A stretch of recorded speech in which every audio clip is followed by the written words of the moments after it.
Bueno, inicié el mundo del doblaje en 1983, cuando me encontré en una calle de la Ciudad de México a Jesse Conde, el que hace actualmente la voz de Tigre en la serie de Winnie Pooh. Él había sido compañero mío en la Andrés Soler, en la Ciudad de México, en la carrera de arte dramático. Estudiamos juntos para ser actores. Y después de acabar, él se metió a televisión, doblaje y todo, y yo también seguí por mi cuenta en teatro, televisión, radio, pero no en doblaje. Cuando me lo encontré, nos platicamos qué estábamos haciendo, él me dijo que doblaje, yo ya lo sabía porque lo escuchaba, y le pedí que me llevara a ver alguna grabación, me llevó a ver Los Pitufos, me maravilló el mundo del doblaje, y entonces ahí me quedé, porque la actuación pues es tiene especialidades, teatro, televisión, radio, doblaje es una de ellas. Entonces esa me faltaba por abrazar, pero me gustó tanto que ahí me quedé. Entonces en 1983, así, casi por casualidad, aunque digo, no hay casualidades, todos son causalidades y de todos modos él podía haberme llevado ahí como mucha gente me ha llevado a muchos lados, pero yo no me quedé, o sea, yo escogí quedarme allí a trabajar ya para siempre. Así fue.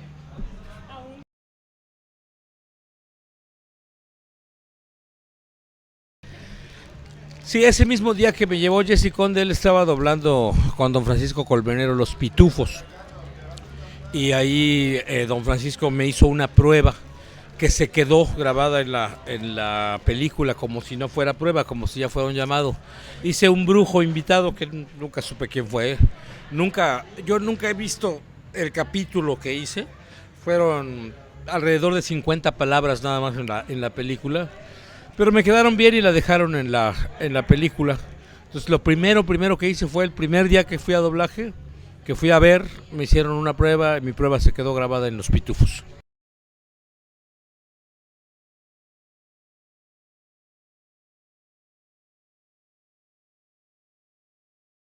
Yo la veo totalmente inserta, inmersa en el resto de todo el caos que existe. O sea, lo veo caótico. Es lógico. De hecho, el doblaje se salvó muchos años del caos. Hasta hace muy poco tiempo a mí se me llenaba el hocicote diciendo que el doblaje era la única actividad artística que no estaba en crisis en México. Pero ahora ya no. Ahora también el doblaje está en crisis. Varias crisis. Desde luego económica, pagan muy mal. Pero la fundamental es la crisis de creatividad que existe hoy en día. La, la crisis de creatividad ha alcanzado ya niveles verdaderamente lastimosos. Y bueno, hay mucha gente, incluido yo, que estamos trabajando muy seriamente para que eso se revierta. Pero como esto está inmerso en un contexto nacional y el contexto nacional está inmerso en un contexto internacional, pues no se puede luchar tan pocas personas contra todo ese contexto, pero algo se está haciendo. Tampoco estoy diciendo que el doblaje es el único que está haciendo algo para salir adelante, también el país y también el resto del mundo, nada más que la crisis es fuerte. Entonces, el panorama es triste, es desolador, pero no se puede uno desalentar. Esa es la realidad que nos toca vivir. ¿Qué más hubiera yo querido que hubiera tocado la época de los años 60, del doblaje de don Jorge Arbizu, de Víctor Alcocer, doblaje de los Picapiedra, de los Intocables? Pero no me tocó vivir esa época, me toca vivir esta, en la que el doblaje está en picada. Bueno, el doblaje me ha dado a mí tantas cosas que yo tengo que retribuirle en parte lo que me ha dado. Y bueno, en eso estamos trabajando. Yo por mi parte estoy dando clases a los alumnos para enseñarles tanto la técnica como la mística del doblaje. No sé si sea mucho o poco eso que estoy haciendo, pero bueno, pues es mi pequeña contribución. Es mi contribución, pequeña o grande, al futuro del doblaje nacional.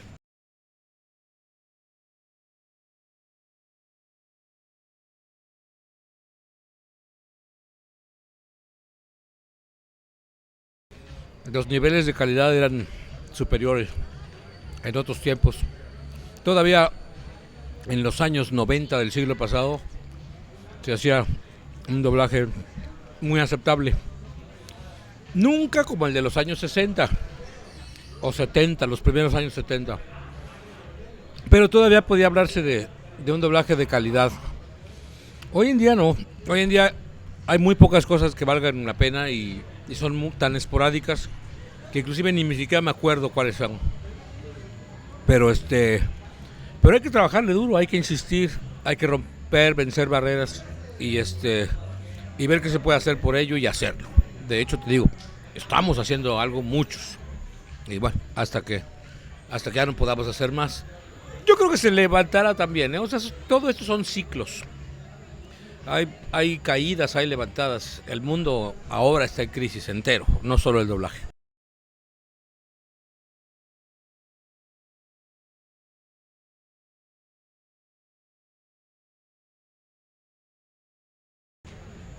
Antes de ser actor yo quería ser sacerdote católico, pero muy a tiempo descubrí que la religión está en contra de casi todo lo que yo pienso, está en contra de casi todo lo que yo siento, está casi en contra de todo lo que yo soy.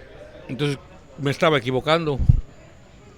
Entonces seguramente no sería sacerdote católico, sino sería alguna especie de predicador de alguna otra religión que no esté tan en contra de lo que yo soy. No sé cuál, porque como me dediqué tanto al ser actor y al doblaje, pues por supuesto olvidé lo de ser predicador. Lo dejé porque hay que dedicarse a lo que uno es y no estar perdiendo el tiempo en babosadas, ¿no? Pero creo que si no hubiera sido actor, hubiera sido ministro de algún culto, no sé, algo así. Desde luego sacerdote católico no, pero ministro de algún culto, hermano de las escuelas lasallistas, no sé, alguna cosa.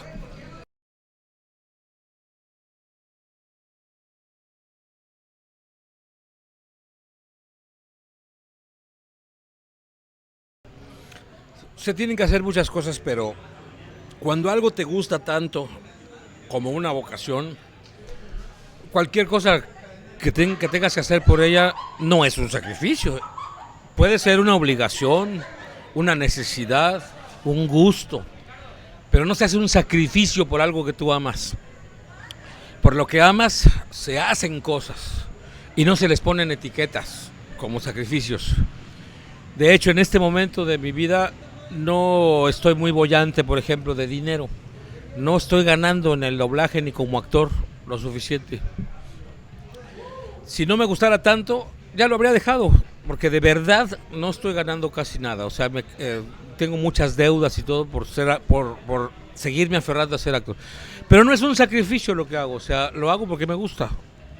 Le busco por otros lados el sacar el dinero para poder seguir siendo actor. Entonces, cuando tú me preguntas qué sacrificio se tiene que hacer, yo digo que si alguien considera que tiene que hacer un sacrificio por algo, mejor que no lo haga, porque entonces no es su vocación. Cuando siente que lo hace, aunque le vaya de la chingada, y lo sigue haciendo con gusto, entonces eso está muy bien. No sé si algún día se me vaya a componer la situación económica, porque no soy mago para saberlo. Pero lo que sí sé es que lo estoy intentando, y ya no por el medio de la actuación, ya sé que ese no me va a dejar el dinero necesario. Entonces tengo que intentar en otros lados, pero siempre seguiré siendo actor aunque no me paguen lo suficiente. Entonces sacrificios, no se puede hablar de hacer sacrificios por algo que se ama.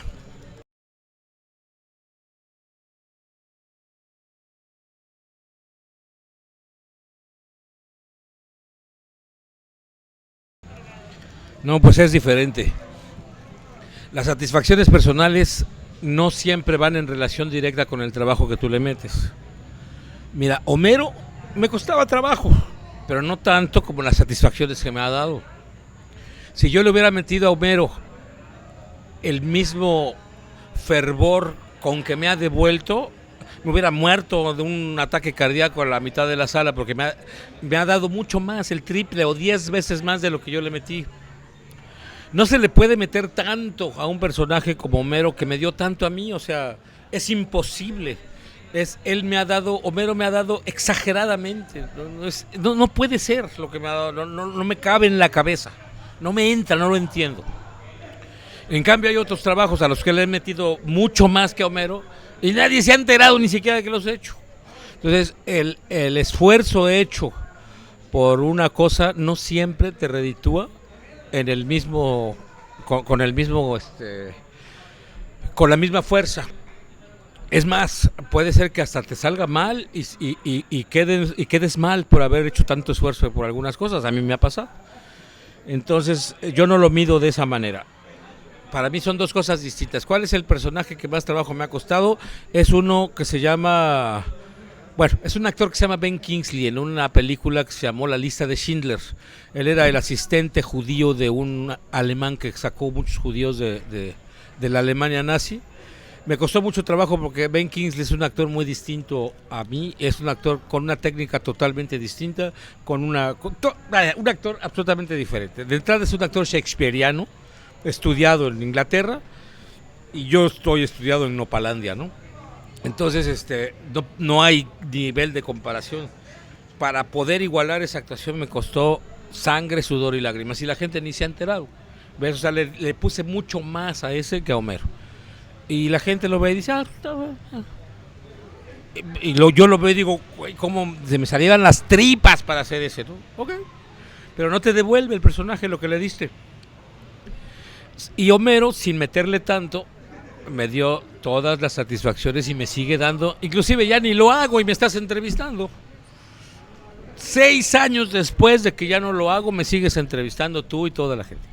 Entonces es desproporcionado la atención que mi trabajo de Homero ha redituado.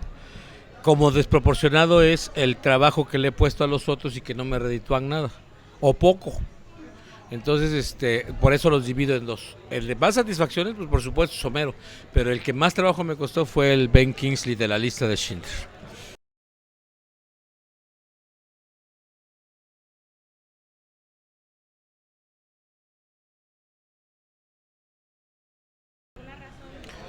Sí, existe un personaje al que me hubiera gustado darle la voz, que es a Regino Burrón, pero no existe. Regino Burrón solamente fue cómics, los cómics hechos por don Gabriel Vargas, que se llamaban La familia Burrón, y que a mí me parece una obra maestra del cómic mundial. Me parece muy superior a los Simpson y sobre todo son entrañablemente mexicanos. Regino Burrón A Regino Burrón no hubiera tenido que cambiarle cosas o inventarle cosas porque ya habla como mexicano.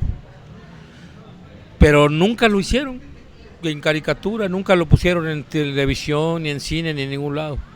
Y si lo hicieran ahora, ya no me va el personaje. Yo tengo 56 años y Regino Burrón tiene 35, entonces ya no lo podría hacer.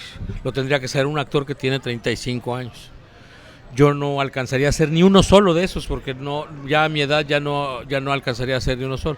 Entonces me quedo como un grano en la lengua el haber, tal vez qué bueno, porque Regino Burrón y los Burrón son un material de tan excelente hechura, que meterles voz y convertirlos en figuras en movimiento hubiera resultado desastroso, como resultó catastrófico meterle voz y hacer la figura en movimiento a Mafalda.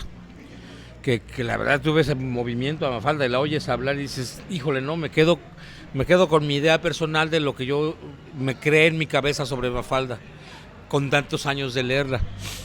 Igual a Regino Burrón, de repente se me antoja que yo lo hubiera podido hacer, pero también pienso, qué bueno que no lo hice, porque a lo mejor lo hubiéramos destrozado todo, ¿no? Y la imagen que tenemos en nuestras cabezas, los que vimos ese cómic, porque la generación de hoy ni lo conoce, ¿no? Tal vez a los que no lo vieron, nunca lo vieron de chicos, les hubiera gustado, pero a los otros no. En fin, no sé, el caso es que no lo hice y me hubiera gustado hacerlo.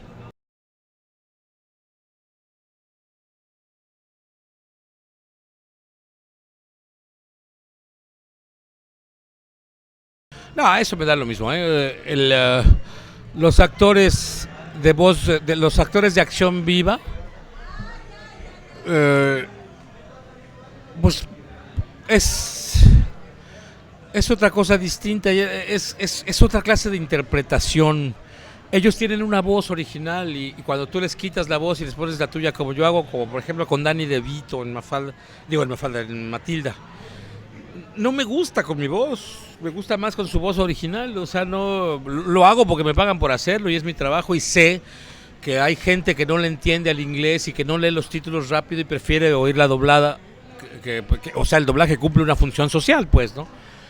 Pero a mí personalmente me gusta más Danny DeVito con su propia voz que con la mía, entonces no, la verdad no quiero yo doblar a algún actor en particular, porque sé que de entrada le estoy quitando el 50% de lo que es, o más, porque la voz es mucho más que el 50% de cada individuo. Sin embargo, lo hago y lo hago con mucho gusto y cada vez que me dan un mono de acción viva, lo hago lo mejor que puedo y le entrego lo mejor que puedo y le doy lo mejor de mí.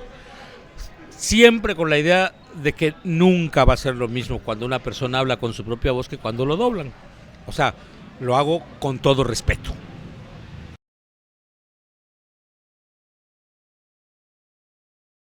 A muchos sería cosa de que me pasaran toda la lista de actores de la ANDA para decirte a todos, más que a nadie, a don Jorge Arbizu, mejor conocido como el Tata, porque por él fue que yo pensé por primera vez en mi vida convertirme en actor de doblaje cuando tenía 11 años, viendo sus caricaturas de Pedro Picapiedra. Pensé cuando tenía 11 años que yo tal vez podría dedicarme a eso y acabé haciéndolo, acabé dedicándome a hacer voces. Por él, cuando me llegaron los Simpson, según yo, por él pude doblar eso. Él no estaba junto a mí, yo lo acabo de conocer hace apenas 2 años en persona, pero cuando yo doblaba los Simpson pensaba, ¿cómo doblaría Jorge Arbizu este segmento? Es una idiotez porque Jorge no estaba ahí para decirme, pero era yo mismo el que me contestaba, de hecho. Pero en un acto de respeto me preguntaba, ¿cómo lo haría Jorge Arbizu? Yo me contestaba como yo lo haría, pero yo pensaba que Jorge Arbizu me estaba aconsejando.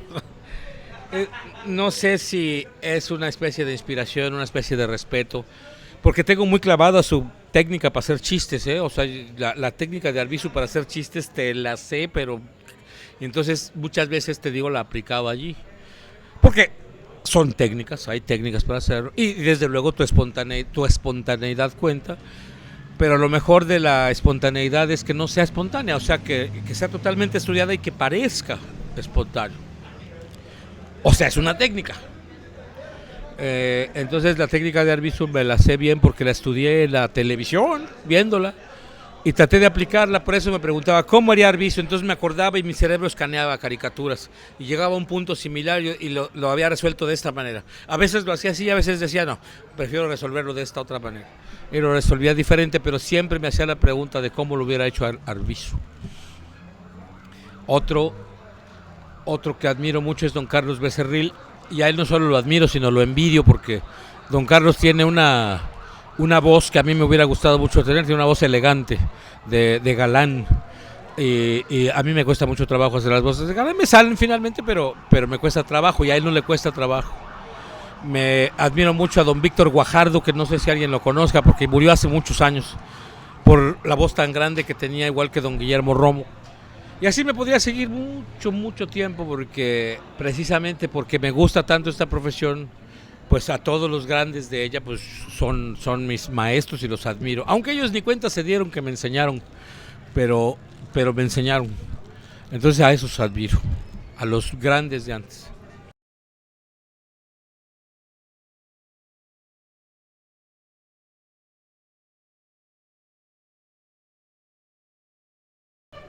Depende de varias cosas, pero fundamentalmente me levanto a la hora que tengo que hacer un llamado.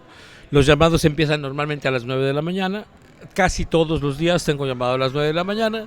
Y si no, a la hora que tenga llamado me levanto 2 horas antes.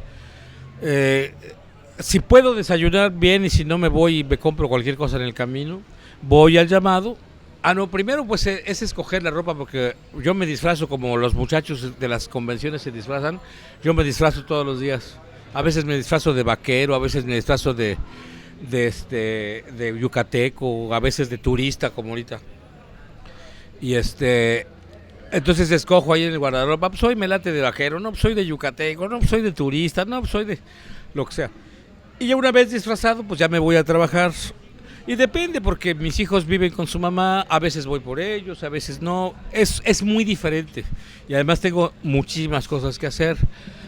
Todas las cosas que yo hago no caben en un día, por lo tanto tengo que hacerlas en días diferentes. Entonces por eso los días son tan diferentes. Me acuesto muy temprano, me acuesto como a las 10. Si yo a las 10 no estoy en la cama, me siento ya muy mal. A las 11 de la noche yo estar levantado no lo aguanto ya. A veces por algún evento estoy despierto a las 11 de la noche y me lleva el diablo. Entonces, y otra cosa, desayuno, como y ceno a mis horas porque si no, no carburo bien. Y por lo demás, no bebo nada de alcohol hace 13 años. Fumo cuando mucho un cigarrillo al día, cuando mucho si es que me acuerdo, si no, no. Pero fui un tomador y un fumador muy pesado. Tanto que ya no me entra ni el alcohol ni el tabaco. Entonces me fumo una fumada de cigarro y me da asco y lo tengo que tirar y está bien. Y la fumo porque se me antoja, porque es un vicio. Me lo pide el cuerpo. El alcohol, aunque me lo pide el cuerpo, no me lo puedo beber porque me hace muchísimo daño. Me dio delirium tremens un día y ya no quise saber más del alcohol. Como todos los días fuera de mi casa porque vivo solo. Entonces a mí no me gusta cocinar y no cocino nada y lo que cocino lo cocino tan feo que no me quiero hacer eso a mí mismo. Entonces voy a un restaurante a pagar para que alguna señorita agradable vaya y me sirva la comida y mientras tanto yo la veo de reojo y la comida se haga más agradable. Y la mayor parte del día trato de estar peleándome conmigo mismo porque el temperamento actoral es a veces superior a mis fuerzas y me enojo muy fácilmente, entonces me tengo que estar conteniendo. También sufro muy fácilmente y me tengo que estar conteniendo. También me alegro muy fácilmente y me tengo que estar conteniendo. Entonces, para pasar la vida normal con la gente normal tengo que hacer un enorme esfuerzo para no andar cagado de la risa por todos lados o pegándole a la gente en la calle o llorando por la calle. Hay que hacer un gran esfuerzo.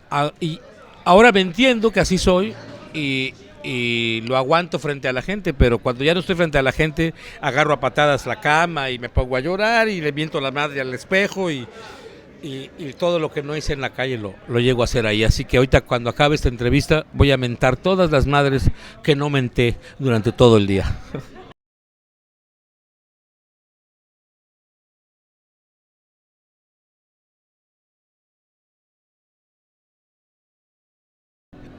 Bueno, mira, pasan tantas cosas que un día que me contrataron, bueno, es que no, es que las anécdotas de esta naturaleza en las convenciones a veces pueden resultar ofensivas para los protagonistas de ellas, la verdad no, o sea, es que son de risa, pero deja que te cuente que un día cuando estaba yo dirigiendo Los Simpson llegó un capítulo en que salía Dios, entonces me pregunté, bueno, ¿a quién le pongo a doblar a Dios?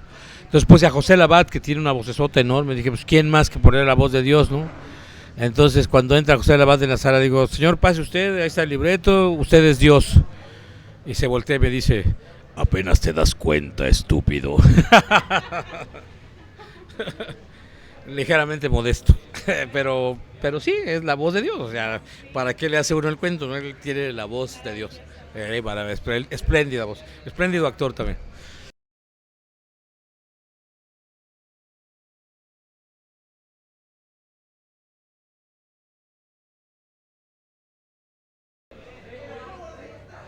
Ay, es mucho, es muy poquito porque yo igual que cualquier otro ser humano, no soy una sola cosa o tres cosas o cuatro cosas, sino soy cientos de cosas, ¿no?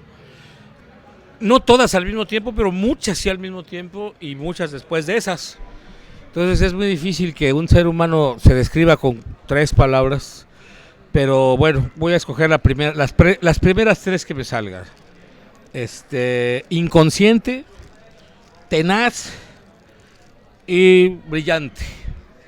Eso pienso que me puede describir, aunque te digo, la lista debería ser larga para cada quien, porque cada ser humano es mucho más que tres cosas.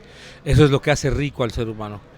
Eso es lo que me gusta más de la actuación, que me ha enseñado que el ser humano es muy complejo, tan complejo que ni un solo personaje, vaya, ni siquiera Homero Simpson, que es de los más complejos, ni siquiera los personajes de Shakespeare o los de Dostoyevsky o los de los escritores más complejos de la literatura mundial, ni uno solo de ellos es tan complejo como un solo ser humano verdadero. Y eso es lo maravilloso, que la literatura, el cine, la televisión, la ficción, pues, jamás va a ser igual a la verdad, va a rascarle ni las patas a la verdad. O sea, la verdad siempre va a ser mucho más grande, más compleja, más invivible. Por eso tal vez mucha gente se refugia en caricaturas, en series, porque son más sencillas de vivir. Por eso a veces hay gente que prefiere vivir la vida de su héroe, el hombre araña, que es un personaje que tiene tres características y ya. Pero el hombre es mucho más complejo que eso, y debe entregarse, primero reconocerse como lo que es, y luego ejercerlo sin miedo, aunque los demás le digan que está loco. Estén o no estén de acuerdo, eso da lo mismo, y aunque le digan loco. El loco es el que no se ejerce a sí mismo y trata de vivir la vida de otros. Ese sí está loco. Entonces, por eso me gusta tanto el arte dramático. Me recuerda todos los días que yo no soy un personaje de caricatura, yo soy mucho más complejo que eso. Y ni modo, así somos y a vivir con eso.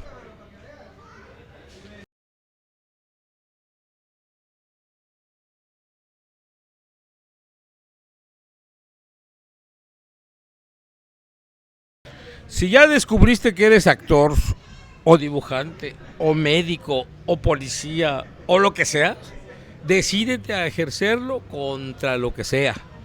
Ejércelo con felicidad, que si tú lo elegiste es porque te nació, y si te nació es porque es bueno.